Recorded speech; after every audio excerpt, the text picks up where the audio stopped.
Buenos días, cubanos, dentro y fuera de la isla. Hoy quiero hablar de un tema que el sistema ha usado para meterle miedo a todo el mundo. Las reclamaciones de propiedades confiscadas y esa frase que seguramente has oído más de una vez. Cuando haya cambio van a venir a quitarte la casa. Ese miedo no salió de la nada. Se ha repetido durante años en chismes, comentarios y discursos velados. Es una herramienta política. Si tú le tienes miedo al futuro, te agarras al presente, aunque el presente sea una pesadilla. Ahora, voy a hablar claro. En los años 60, el Estado revolucionario lo confiscó todo. Centrales azucareros, fábricas, bancos, hoteles, grandes comercios, fincas enormes y sí, también cosas que tú reconoces hoy.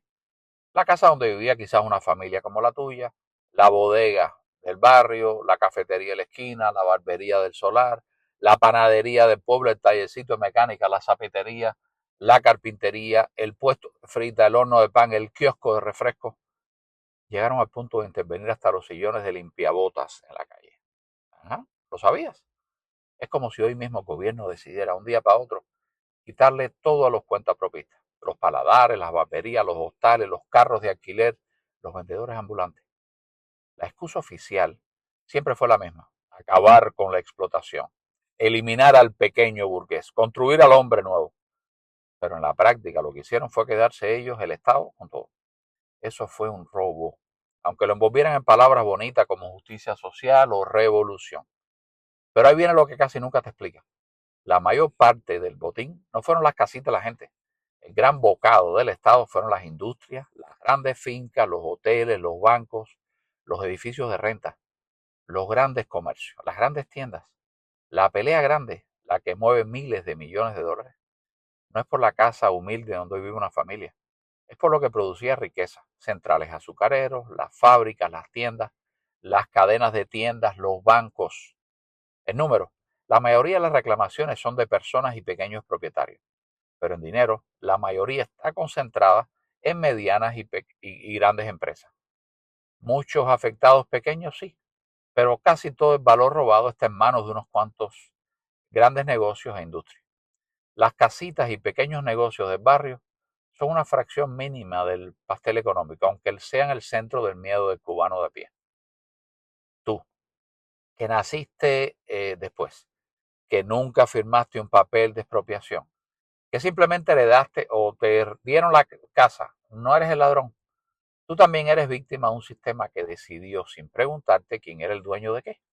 Mucha gente en Cuba vive en edificios levantados después del 59, en casas ampliadas, en cuarterías, en construcciones hechas a golpe de invento o en inmuebles que ya eran del Estado, no en casas de abolengo o de una sola familia. Y en los casos donde sí hubo despojo directo, el problema hoy no se resuelve sacando a nadie para la calle. Entonces, ¿de qué va realmente este tema de las reclamaciones de propiedades confiscadas? Pues es de algo que en Cuba casi no conocemos: un Estado de Derecho. No es otra metedera de pie al revés, sino justamente lo contrario de lo que hizo la revolución. En los 60 leían un papel, te señalaban el dedo como gusano, te quitaban la casa, el negocio, sin juez, sin abogado, sin derecho a defenderte. Eso era un abuso de poder. Lo que se propone para una Cuba futura es lo opuesto: que ningún gobierno, ni con boina verde, ni con corbata azul, puede hacer contigo lo que le dé la gana. Que haya reglas claras, públicas, y que los conflictos de propiedad se resuelvan con leyes, con tribunales, con documentos, con plazos, con recursos, no con gritos ni patrullas. En otros países que salieron del comunismo, en Europa del Este, el miedo era el mismo: cuando caiga esto nos van a botar de las casas. ¿Y qué pasó? En la inmensa mayoría de los casos no hubo desalojos masivos. No empezaron la transición sacando familias con niños a la calle.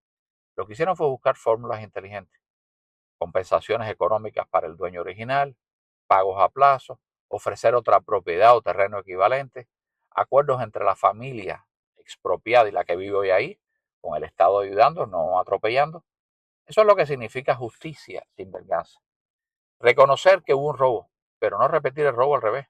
Cerrar una herida, no abrir otra nueva. Ahora, déjame explicarte con calma qué es eso de un Fondo Nacional de Compensaciones, que es algo de lo cual se habla mucho y de dónde sale la idea. No es un invento mío, ni un capricho. Es una propuesta en la cual han trabajado economistas y juristas pensando en una futura transición en Cuba, inspirados en lo que se hizo en países de Europa del Este después del comunismo. La idea es sencilla. El Estado reconoce que tiene una deuda por las propiedades que expropió, pero en lugar de pagar con casas, paga con dinero y con tiempo, a través de un Fondo Nacional de Compensaciones. Ese fondo sería como una caja separada del presupuesto normal creada por ley y con reglas claras y supervisión independiente. ¿De dónde sale el dinero de ese fondo?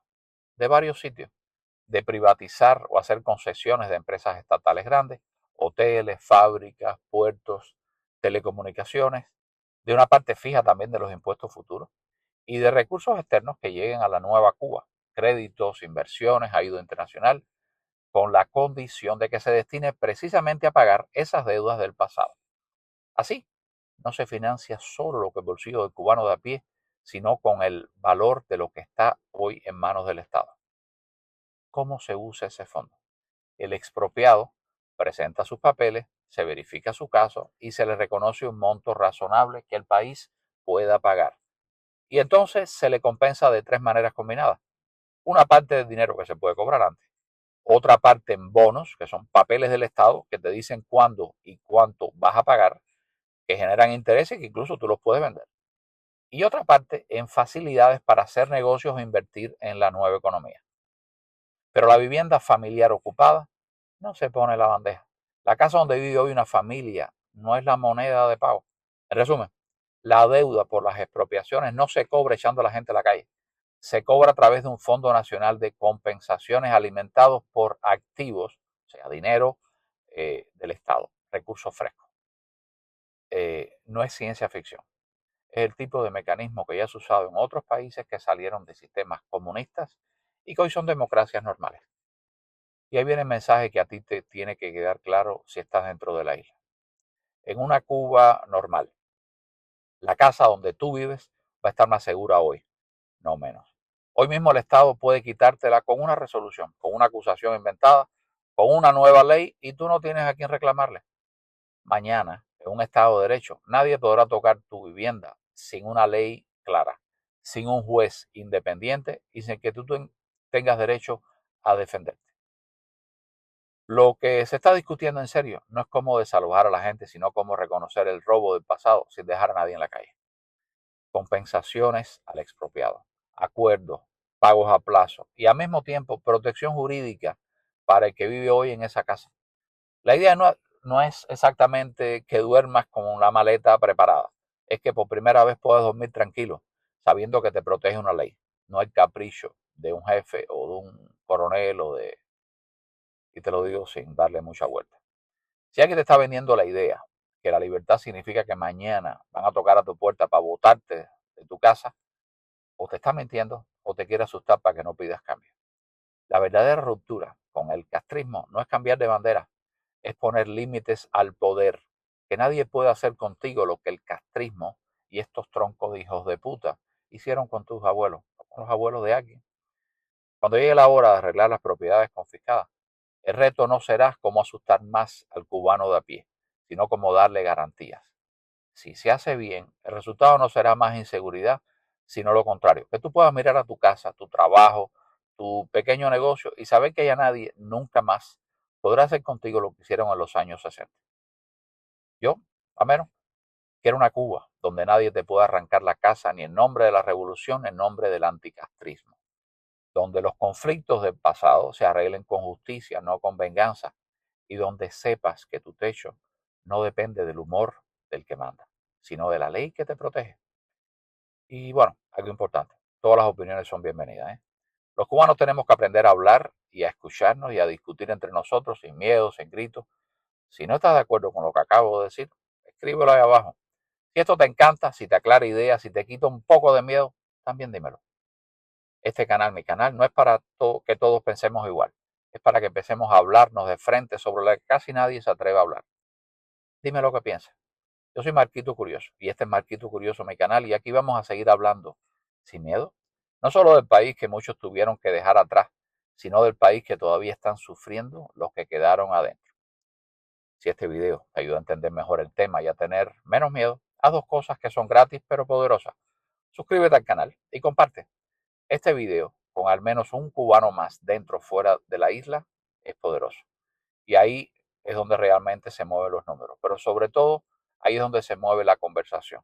Dale like, deja tu comentario, suscríbete, comparte, que el miedo cambie de bando, pero tú